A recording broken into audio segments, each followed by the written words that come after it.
សម្ដេចធិបតីហ៊ុនម៉ាណែតនាយករដ្ឋមន្ត្រីនៃកម្ពុជាកោតសរសើរចំពោះក្រុមការងាររួមកម្ពុជាសាធារណរដ្ឋកូរ៉េដែលបានទទួលលទ្ធផលគួរឲ្យកត់សម្គាល់ក្នុងការទប់ស្កាត់បង្ក្រាបនិងប្រយុទ្ធប្រឆាំងគ្រប់ទម្រង់នៃឧក្រិដ្ឋកម្មឆ្លងដែនជាពិសេសឧក្រិដ្ឋកម្មឆបោកតាមប្រព័ន្ធបច្ចេកវិទ្យានៅយប់ថ្ងៃទី13ខែកុម្ភៈឆ្នាំ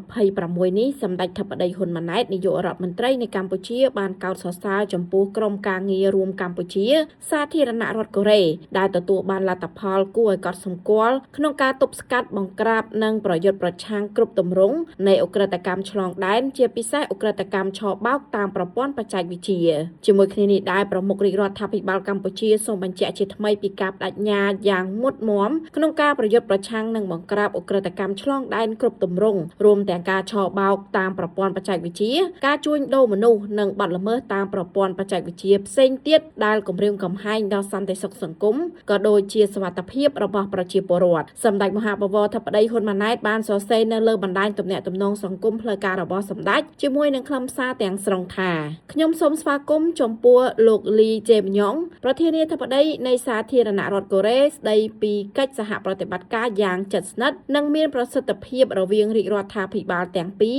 ក្នុងការទប់ស្កាត់បទល្មើសឆ្លងដែនជាពិសេសបទល្មើសឆបោកតាមប្រព័ន្ធបច្ចេកវិទ្យារាជរដ្ឋាភិបាលកម្ពុជាសូមបញ្ជាក់ជាថ្មីនៅការបដិញ្ញាចិត្តយ៉ាងមុតមាំក្នុងការប្រយុទ្ធប្រឆាំងនិងបង្ក្រាបឧក្រិដ្ឋកម្មឆ្លងដែនគ្រប់ទម្រង់រួមទាំងការឆបោកតាមប្រព័ន្ធបច្ចេកវិទ្យាការជួញដូរមនុស្សនិងបទល្មើសតាមប្រព័ន្ធបច្ចេកវិទ្យាផ្សេងទៀតដែលគំរាមកំហែងដល់សន្តិសុខសណ្ដាប់ធ្នាប់សង្គមក៏ដូចជាសុវត្ថិភាពរបស់ប្រជាពលរដ្ឋឧក្រិដ្ឋកម្មឆ្លងដែនរួមទាំងការឆបោកតាមប្រព័ន្ធបច្ចេកវិទ្យាមិនមែនជាបញ្ហាដែលប្រទេសណាមួយអាចប្រឈមមុខនិងដោះស្រាយតែម្នាក់ឯងបាននោះទេដូច្នេះដើម្បីដោះស្រាយការគំរាមកំហែងនេះតម្រូវឲ្យមានកិច្ចសហប្រតិបត្តិការល្អក្នុងតំបន់ជាក់ស្ដែងដូចជាកិច្ចសហប្រតិបត្តិការយ៉ាងជិតស្និទ្ធនិងកិច្ចខិតខំប្រឹងប្រែងរួមរវាងកម្ពុជានិងសាធារណរដ្ឋកូរ៉េខ្ញុំសូមកោតសរសើរផងដែរចំពោះក្រុមការងាររួមកម្ពុជាសាធារណរដ្ឋកូរ៉េដែលទទួលបាននូវលទ្ធផលគួរឲ្យកត់សម្គាល់ក្នុងការទប់ស្កាត់បង្ក្រាប